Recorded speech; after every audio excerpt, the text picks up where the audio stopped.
Yes, sirree, Bob. Here we are. We're going to add a menu. The PyGame-menu-CE library allows us to draw graphical screens because in a game, everything is drawing.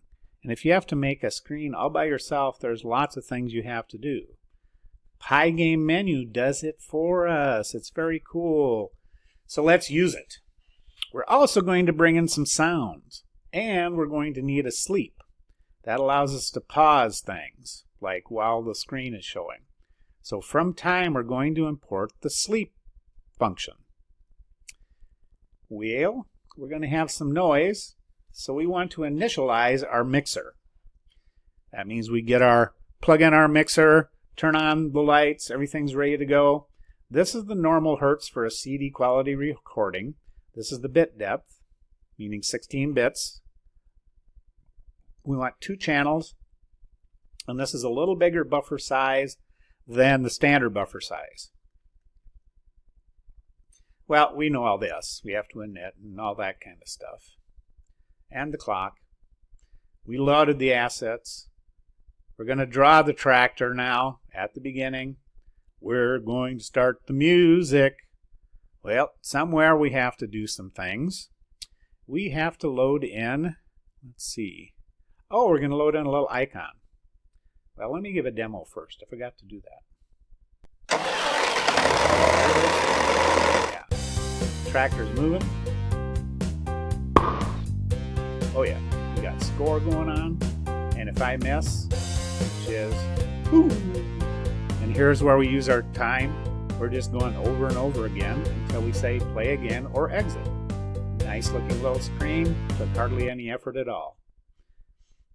Well, we know it's in the load assets. We're going to add this part because, oh, you may not have noticed it. Let me fire it up again. So we put a little image in the corner. You can put any image up here you want. I just decided to take a little like ping pong ball looking thing.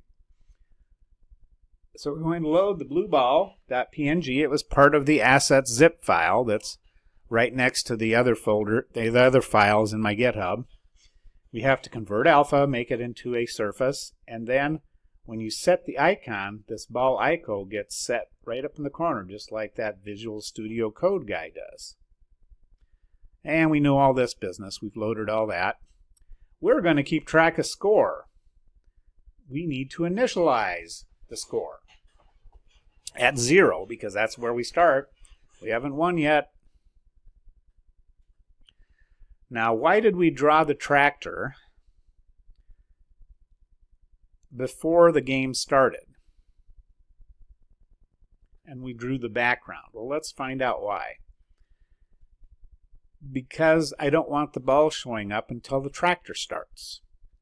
So we're filling the surface, we're drawing the tractor, the sound plays. Notice up here, draw tractor, start music. So this loads the tractor onto the screen, and then almost well, you can't tell that it's not immediate. We load our sound. We set the volume to 4. You can set it to whatever you want. This is 40%. We start playing it. Well, we wait until the sound has finished playing. So we sleep. We don't want to like check really, really fast. We'll just check every so often. Oh, it's done. And then we move on. Then we load our ball into our sound effects. So when we hit the ball, it goes bonk. And I don't know, I thought 0.5 was probably good. You can put it any type you want. I mean, any volume you want. And then we're going to load background music. So background music is designed to play in the background, where sounds are designed to go pow, pow, pow. They're short little things. Well, I want to set my music to 0.3, because otherwise it might be a little bit loud. But before I start playing anything, I want to make sure all other music is stopped, so we don't end up with music playing on top of music and playing on top of music. And there we are. We play the music in a continuous loop from the beginning. -1 means from the beginning of it. Beginning of the music clip. We need a font for scoring. I just chose Verdana. It's a nice font. And 20. You can make it as big as you want. Doesn't matter to me. Once you're done, this is your game. Now we need to get to our game over, which I think is down here. Yep. Okay, well this looks like a lot, doesn't it? But if you've ever tried to draw things on the screen, yeah, this is nothing. So we are going to stop all music. We're going to load our little intermission music while we're waiting for the user to figure out what they want to do. We're going to play the game over music until the user clicks the button. So that's this part.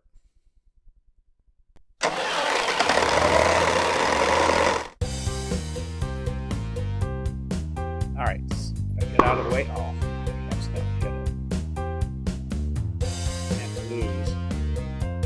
There. So that's the loop with the music playing. It's waiting for me to click either of these buttons, and then it'll stop that, either exit, or it'll restart the game. Now here's how we set up the menu. Here's the title. Here's the width. I set it exactly the same size as the game, and I decided to go with themes.orange, which is perfectly fine. I'm not sure why I have that extra comma there. Usually you don't have a comma on the end. I'll find out when I run it if I blew it up. Usually you don't have a comma. That's part of a bunch of arguments. Alright, let's see if I can avoid it. Yep, see, it works just fine. I'm not sure why I have that comma in there. Sometimes when you put an extra comma, it doesn't work. So this is the menu. This is the big screen. This is a label that says Tractor Pong. The font color is Cougar Gold. I chose Arial Black because it's a solid, thick font. I wanted some space between things, so if you just add a label with nothing in it, it moves things down. I wanted to display the final score. I wanted some space. Here's my Play Again button. Well, we'll look at Restart Game in a second. I wanted another one because I wanted a little space. There's our Exit button. And this is part of the PyGame menu. It has an event called Exit, which closes everything down. And again, I'm doing these extra commas here. When you're doing arguments, you don't need an extra comma. I don't know what I was thinking. Now, when we hit Restart Game, well, that's this guy. All the music stops. We wait until everything is done, and then we call the main function, which is way down here, which starts us all over again.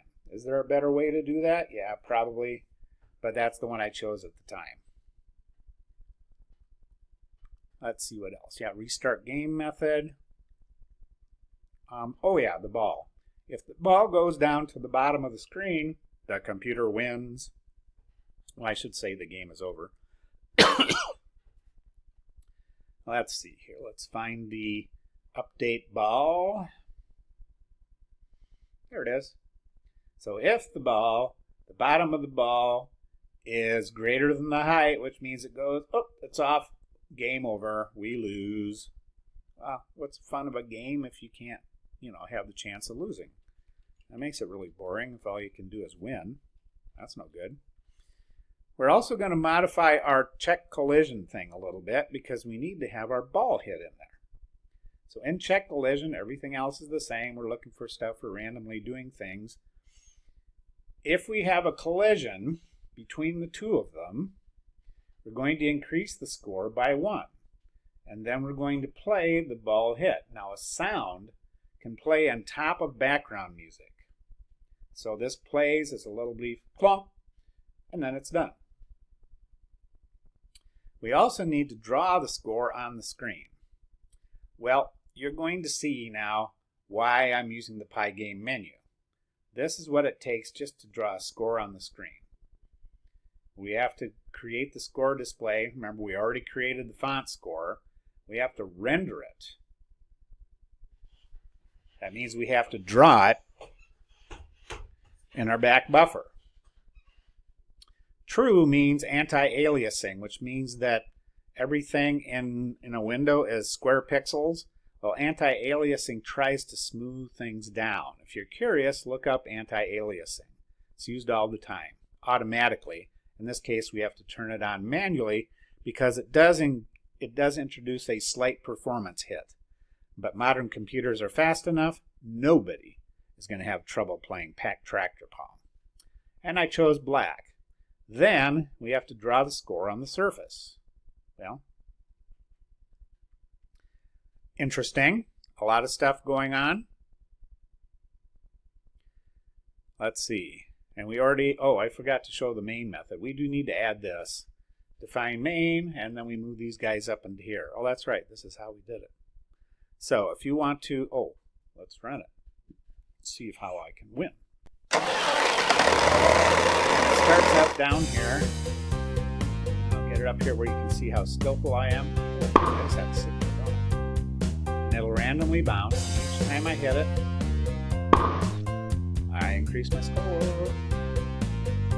Now you could have this game keep going like a regular Pong game. If it hits the bottom, the computer scores, and then you can keep going. But I chose not to do that. But you can expand it. Nothing like a tractor starting sound, is there? Well, there's other things you can do. You can change the colors. Who needs to have a tractor? You could have a spaceship. You could have whatever you want. Keep track of the highest score between games.